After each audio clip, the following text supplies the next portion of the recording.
Today we're going to cover a really important investment principle, and it's one that I wish I knew about before I started investing, because I made a couple of critical mistakes that cost me in the long run. Now, it's the first chapter in the third section of the book, and this one is called George, Talk to the Broker First.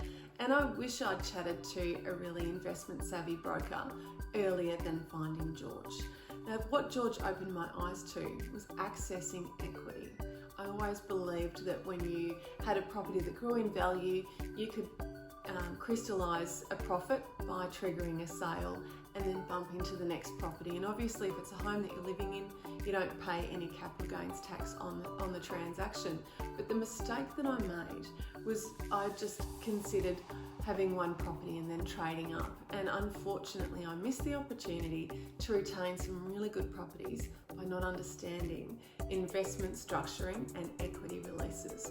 Had I held my first, second or third property and accessed that equity and then springboarded into the purchases that I hold today, I would be in a far better position, and it was a really good learning.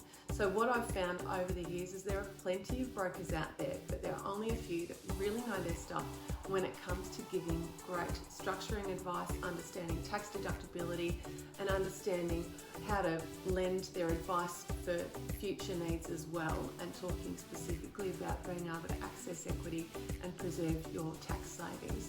So always make sure you either work off a referral or you look up some reviews for someone who really understands what they're doing, and when you're on a good thing, stick with them.